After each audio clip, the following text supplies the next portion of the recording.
परमेश्वर पिता का धन्यवाद देते हैं आज के दिन के लिए, उस सुंदर समय के लिए कि उसने हमें जूतों के मध्य में रखा है, स्वस्थ रखा, भला चंगा रखा। और हम लोग सब मिल करके परमेश्वर के वचन से सीख रहे हैं। हम पिछले दिनों में हबक्कुक की पुस्तक का अध्ययन का आरंभ किए हैं और हमने 3 एपिसोड को देख लिया है, सीख लिया है। पहला अध्याय का 1 से लेकर के 12 पद तक हमने सीख लिया है।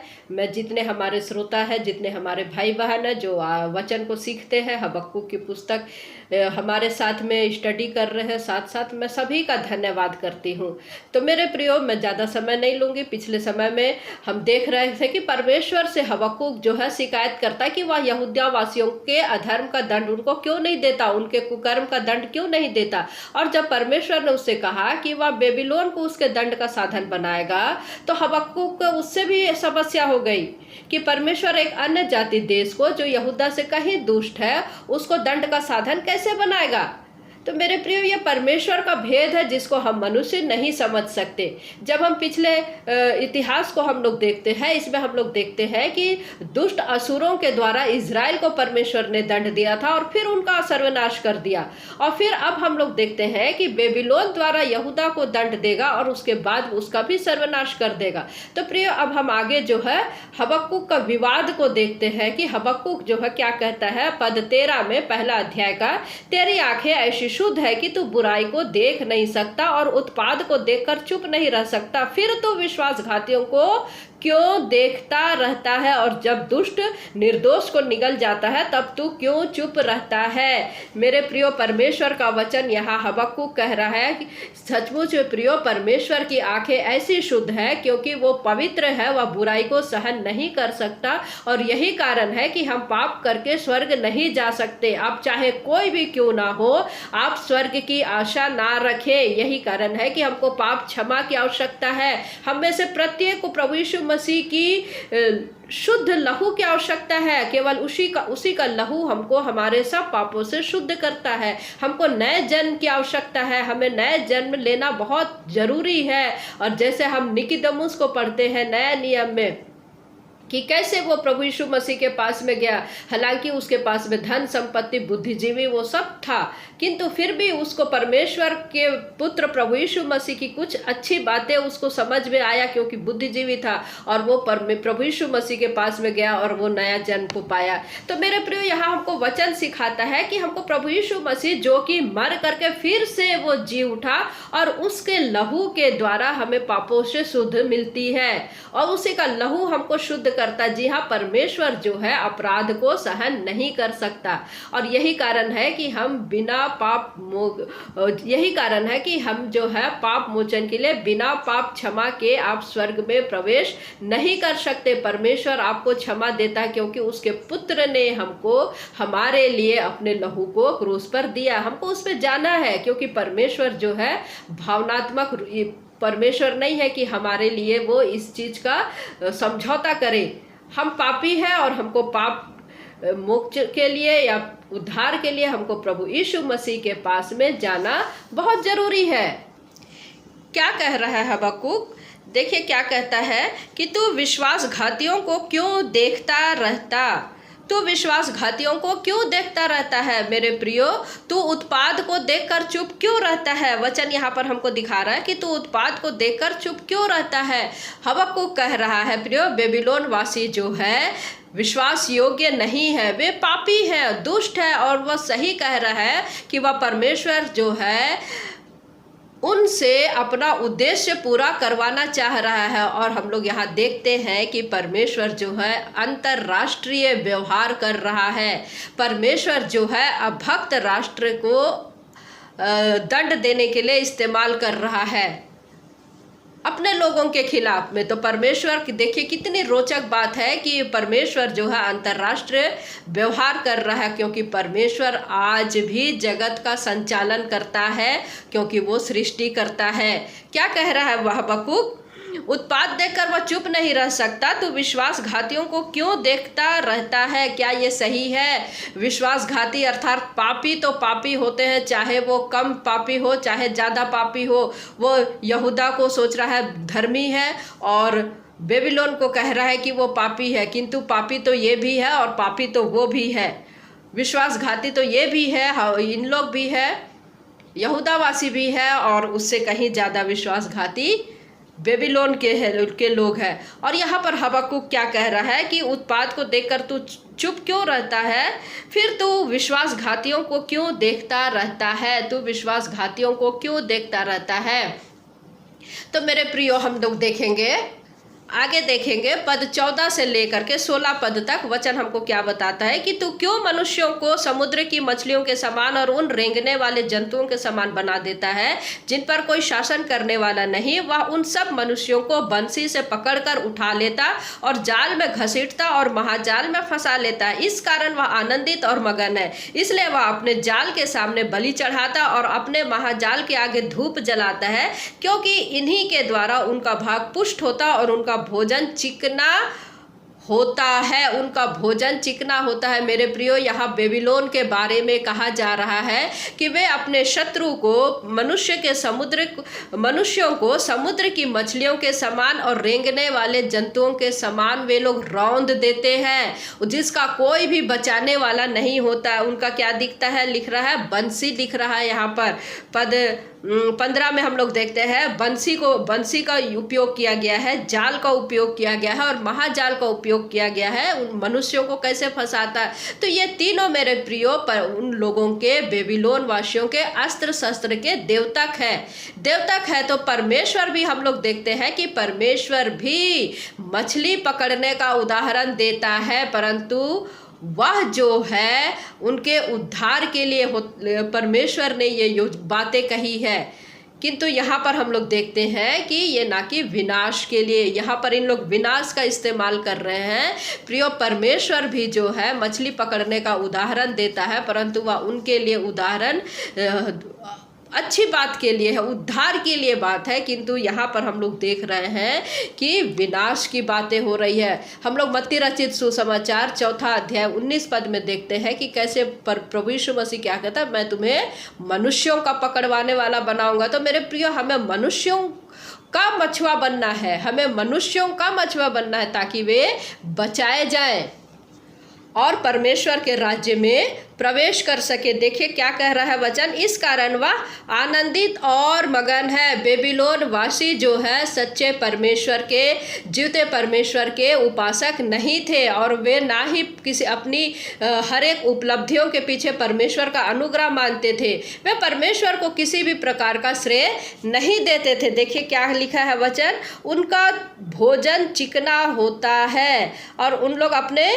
क्या लिखा है, क्योंकि इन्हीं के द्वारा उनका भाग पुष्ट होता है, उनका भोजन चिकना। मेरे प्रियो, आज आपके पास में भोजन वस्तु की बहुतायत है, तो इसका श्रेय आप खुद ना ले, ये परमेश्वर की दी हुई आशीष है, क्योंकि परमेश्वर भला है और वो अपने लोगों के लिए इन सब चीज़ों का प्रावधान करता है। आज आपके पास छत है, आपके पास में घर है, आपके पास में पहनने के अच्छे कपड़े हैं, आपके पास में भोजन वस्तु की कमी नहीं है। आप इन सारी चीज़ों के लिए परमेश्वर का धन्यवाद दे, अपने ऊपर श्रेय ना ले। आगे क्या कहता है कि पद 17 कहता है, परंतु क्या वह जाल को खाली करने और जाति जाति के लोगों को लगातार निर्दयता से घात करने से हाथ ना रोकेगा। देखिए यहाँ हबक्कुक क्या कह रहा है, पूछ रहा है कि परमेश्वर से, क्या तू उन्हें भविष्य में भी मनुष्य के विनाश की अनुमति देगा?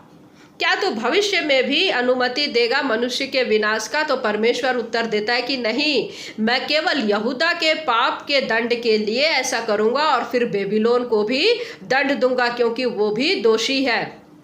तो मेरे प्रियो, परमेश्वर ने ऐसा ही किया। हम देखते हैं कि आज जो है बेबीलोन जो है युगों से मिट्टी में पड़ा हुआ है, वो नाश हो गया। तो ये एक बहुत ही प्रभावशाली गवाही हम देखते हैं यहाँ पर कि परमेश्वर बुराई का दंड देता है।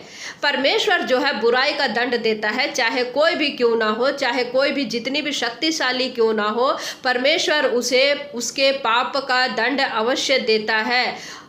हम हबक्कुक के प्रश्न की स्थिति को आज हम लोग देख रहे हैं कि परमेश्वर बुराई क्यों होने देता है, बुराई को रहने क्यों देता है? वो देखता ही रहता, क्यों देखता रहता है?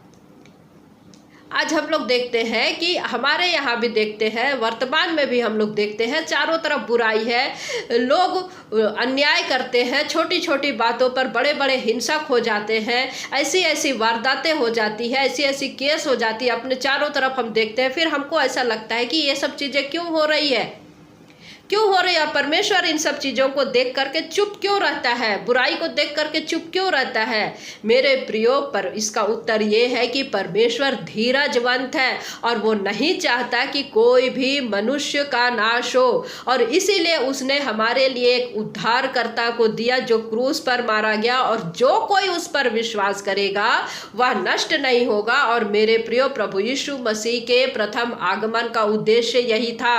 प्रभु यीशु मसीह का प्रथम आगमन का उद्देश्य यही था। तो प्रियो, हबक्कुक का जो दूसरा प्रश्न था, परमेश्वर दुष्ट को दंड क्यों नहीं देता, और इसका उत्तर ये है कि हमें प्रभु यीशु मसीह के दोबारा आने पर हमें इसका जवाब मिलेगा। जब वह पाप का दंड देगा। प्रियो, हमें इन दोनों प्रश्न के अपेक्षित महत्व को समझना है, इसकी गंभीरता को हमको समझना है। देखिए, जब प्रभु यीशु मसीह जो है पहली बार आया, प्रभु यीशु मसीह कांटों का मुकुट पहनने के लिए और क्रूस पर अपना जान देने के लिए आया, और दूसरी बार जब वो आएगा तब महिमा का मुकुट पहनेगा और पृथ्वी पर राज्य करने के लिए राजदंड देगा। अब इन प्रश्न को आप व्यक्तिगत रूप से आप देखें, व्यक्तिगत रूप से भी आप देखें प्रियो, हम पूछ सकते हैं कि परमेश्वर मुझे इस कष्ट में तू क्यों डालता है। मेरे प्रियो, क्या आपके पास इसका उत्तर है? लेकिन परमेश्वर के पास में इसका उत्तर है। कई बार हमको परमेश्वर कई तरीके से तकलीफ में डालता है, कई बार परेशानियों में डालता है, कई बार हमको दुख में डालता है। क्यों डालता है परमेश्वर?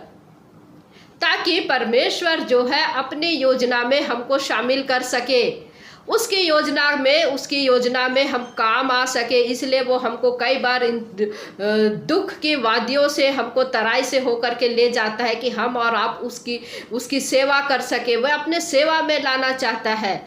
और मेरे प्रियो, क्या सचमुच में हम सृष्टिकर्ता से प्रश्न पूछ सकते हैं? क्या ये अधिकार हमको है कि हम परमेश्वर से प्रश्न पूछ सके? क्या मिट्टी जो है कुम्हार से प्रश्न पूछ सकता है कि तूने मुझे घड़ा क्यों बनाया, तूने मुझे इस शेप में क्यों बनाया? प्रियो, हम नहीं पूछ सकते, इंतजार कर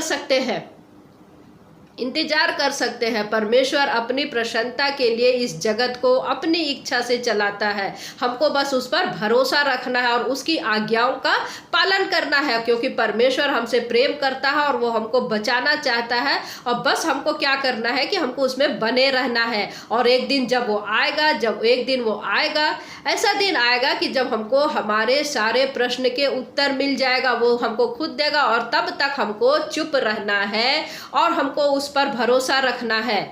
तो मेरे प्रियो, इस प्रकार से आज हमारे पहले अध्याय का अध्ययन समाप्त हुआ। हम दूसरे अध्याय में जाते हैं। हबक्कुक के पहले अध्याय का अध्ययन समाप्त हुआ। दूसरे अध्याय में हम लोग आगे देखते हैं हबक्कुक को परमेश्वर का उत्तर।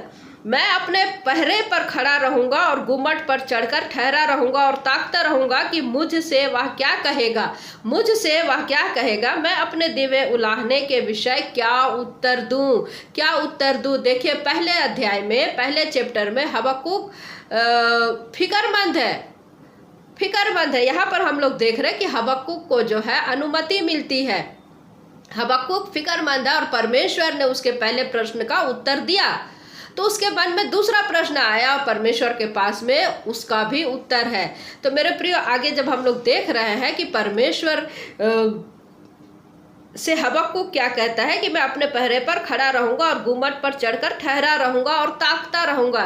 मेरे प्रियो, भविष्यवाणियों की अनेक पुस्तकों में भविष्यवक्ताओं की तुलना जो है पहरुए से की गई है।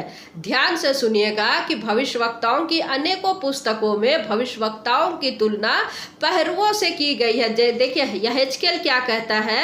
यहेजकेल की पुस्तक 3 अध्याय हम लोग 3 अध्याय का 17 पद को पढ़ेंगे। क्या कहता है वचन यहाँ पर? हे मनुष्य के संतान, मैंने तुझे इज़राइल के घराने के लिए पहरुआ नियुक्त किया है। तू मेरे मुंह की बात सुनकर उन्हें मेरी ओर से चिताना। तो देखिए भविष्यवक्ता लोगों को कैसे परमेश्वर का वचन जो है पहरुआ कहता है। पहरुआ कहता है परमेश्वर भविष्यवक्ताओं को भविष्यवाणी का उत्तरदायित्व सौंपता था। परमेश्वर जो है भविष्यवक्ताओं को भविष्यवाणियों का उत्तरदायित्व सौंपता था। पहरुए उस युग में शहरपनाह पर बने गुम्मट पर बैठ करके रात में चौकसी किया करते थे। रात में चौकसी किया करते थे, और यदि वे निष्ठापूर्वक चौकसी ना करे और बैरी के आने की चेतावनी ना दे तो नगर संकट में पड़ जाता था। नगर संकट में पड़ जाता था, और यही कारण है कि हबक्कुक कहता है कि वह पहरे पर खड़ा रहेगा और परमेश्वर के वचन का प्रतीक्षा करेगा। परमेश्वर के वचन का प्रतीक्षा करेगा। वह जानता था कि परमेश्वर के पास में उत्तर है। मेरे प्रियो, परमेश्वर के पास में उत्तर है, और वो समय आने पर उस पर भी अवश्य ही प्रकट करेगा। और वो क्या कहता है कि मैं अपने दिए हुए उलाहने के विषय में क्या कहूँ, क्या उत्तर दूँ। मेरे प्रियो, वो जानता था कि परमेश्वर जो है समय आने पर उसे उचित उत्तर देगा। वह उसकी प्रतीक्षा करेगा। परमेश्वर उतावली नहीं करता, परंतु हम मनुष्य जो है उतावली करते हैं। हम मनुष्य है जो उतावली करते हैं, किंतु परमेश्वर अपने नियत समय पर उत्तर देता है। विश्वासी जो है प्रभु यीशु मसीह के शीघ्र आने की चर्चा करते हैं। विश्वासी जो है प्रभु यीशु मसीह के शीघ्र आने की चर्चा करते हैं, परंतु जब उसका समय होगा तब वो आएगा। जैसे हम प्रकाशित वाक्य की पुस्तक उसका 22 अध्याय उसका 7 में देख पढ़ते हैं कि वह शीघ्र आने वाला है, परंतु वहाँ पर जो व्यक्त घटनाओं के पूरा होने के बाद ही वो शीघ्र आएगा। तो प्रभु यीशु मसीह के आगमन के पूर्व के जो 7 वर्षों की आरंभ की घटनाएं हैं, कलीसिया का उठाया जाना और फिर कलीसिया के प्रस्थान के बाद घटनाओं के घटने में विलंब नहीं होगा। अर्थात प्रभु यीशु मसीह के एक आगमन में उसने कांटों का ताज पहना, दूसरे आगमन में जो प्रत्यक्ष रूप से होगा वो मुकुट पहने हुए पूरे राजदंड लिए हुए न्याय करने आएगा। किंतु इसके बीच में रैप्चर है, कलीसिया का उठाया जाना है। मेरे प्रियो, यदि हम संसार में देखते हैं दुष्ट लोग क्या सोचते हैं कि हमारे कारण ही हम लोग इतना उपद्रव कर रहे हैं, इतने उत्पाद मचा रहे हैं, बहुत खुश होते हैं। किंतु अच्छे कार्य परमेश्वर जो है पवित्र आत्मा को दिया है। और आप सोच के देखिए कि जिस दिन कलीसिया उठाई जाएगी, जिस दिन रैप्चर होगा, उस दिन पवित्र आत्मा भी उठा लिया जाएगा। पवित्र आत्मा भी अपना कार्य करके यहाँ से जा चुकी होगी। तब की जो स्थिति है, यहाँ पृथ्वी पर कुछ भी अच्छा कार्य नहीं होगा, और भी स्थिति भयानक हो जाएगी। तो कलीसिया के प्रस्थान के बाद में की घटना के घटने में विलंब नहीं होगा। प्रभु यीशु मसीह तब शीघ्र आ जाएगा उसके निर्धारित समय पर। तो प्रियो, हमें प्रभु यीशु मसीह की तत्कालिक आगमन की नहीं, परंतु उसके आने की जो हमको रैप्चर है, उसके लिए हमको अपने आप को तैयार करना है कि ईश्वर करे कि हम जो है बहुत अधिक परेशानियों में ना पड़े, और रैप्चर के समय हम कलीसिया उठाई जाए तो हम में से प्रत्येक जन उठा लिए जाए। तो प्रियो, हमको स्मरण रखना है कि परमेश्वर जो है धीरजवंत था, और वो नहीं चाहता कि कोई भी व्यक्ति नष्ट हो जाए। और हबक्कुक के युग में परमेश्वर जो है बेबीलोन में कुछ लोगों को बचाना चाह रहा था। हबक्कुक के युग में परमेश्वर जो है कुछ लोगों को बचाना चाहता था। यहूदियों का 70 वर्ष दासत्व में परमेश्वर की महिमा का समय था। यहूदियों का जो 70 वर्ष परमेश्वर की महिमा का समय था। कैसे समय था? क्योंकि परमेश्वर जो है उनके हृदय को स्पर्श करना चाहता था, जो राजा नबूकदनेस्सर का भी, ताकि वो भी जान ले कि यहोवा ही परमेश्वर है। और हबक्कुक क्या कहता है कि वह गुम्मट में जाकर परमेश्वर की संदेश की प्रतीक्षा करेगा। तो हमको कहीं गुम्मट में जाने की जरूरत नहीं है। हम कलीसिया के युग है, हमको क्या करना है? हमको अपने विश्वास के सहारे चलना है। विश्वास के सहारे चलना है। हमको कहीं गुम्मट में, किसी हिमालय में, किसी पेड़ के नीचे, पेड़ के ऊपर, नदी नाले कहीं हमको जाने की जरूरत नहीं है। हमको अपने विश्वास के सहारे चलना है। तो प्रियो, 2 कुरिन्थी 5वां अध्याय में हम लोग देखते हैं कि प्रभु यीशु मसीह जो है हमें मरने के बाद भी क्रूस के द्वारा हमें जिलाएगा, परंतु उस समय तक हम प्रभु यीशु मसीह के साथ होंगे। हमारे दफन और फिर जी उठने के मध्य का समय का अंतराल, विलंब हमारी समझ में है, लेकिन परमेश्वर के लिए कोई भी चीज विलंब नहीं है, कोई भी चीज में देरी नहीं होता। और यही कारण है कि पौलुस हमको कहता है कि हम रूप को देख करके नहीं, विश्वास से चलते हैं। हम रूप को देख करके नहीं, परंतु हम लोग विश्वास से चलते। तो मेरे प्रियो, आज आपके पास में प्रश्न है कि मेरे प्रियो, परमेश्वर के पास हमारे सभी प्रश्न के उत्तर है। सभी घटना जो कि हमें कई बार समझ में आता है और कई बार समझ में नहीं आता है, किंतु मेरे प्रियो, जब परमेश्वर का समय आएगा तो हमको सारे प्रश्न का उत्तर हमको मिल जाएगा, अपने आप को प्रकट करेगा। और तब तक हमको उसकी प्रतीक्षा करना है, उस पर भरोसा रखना है, उस पर हमको भरोसा रखना है। तो आज हमने हबक्कुक की पुस्तक का 1 अध्याय का 13 पद से लेकर के 2 अध्याय का 1 पद तक हम लोगों ने स्टडी किया है। परमेश्वर पिता का धन्यवाद देते हैं। हम धीरे धीरे जा रहे हैं कि परमेश्वर के वचन को हम ठीक से समझ सके, हम उस पर भरोसा रखें, उस पर विश्वास रखें। पहले आगमन में उसने हमको अपने आप को दे दिया कि हम क्रूस के प्रभु यीशु मसीह के द्वारा हम परमेश्वर तक पहुंच सकते हैं, लेकिन दूसरे आगमन जो कलीसिया उठाए जाने के बाद में है, वो राजदंड लिए हुए आ रहा है, महिमा का मुकुट पहने हुए आ रहा है। तो हमको उससे पहले वो दिन हम नहीं देख पाएंगे जो कलीसियाई के लोग हैं, जो परमेश्वर के पुत्र प्रभु यीशु मसीह को उद्धारकर्ता के रूप में ग्रहण कर चुके हैं। हमने जो प्रभु यीशु मसीह पर शरण लिया हुआ है, हम कलीसियाई युग के जो लोग हैं, हम कलीसिया उठाई जाएगी तो हम और आप उठा लिए जाएंगे मेरे प्रियो, और हम जो है प्रभु के साथ साथ रहेंगे, और उस समय में हमको सारे प्रश्न के उत्तर मिल जाएंगे। तो परमेश्वर पिता आज के इस बाइबल स्टडी के द्वारा हम में से प्रत्येक को आशीष दे। आमीन। Praise the Lord. जय मसीह की। प्रभु आप सबको आशीष दे।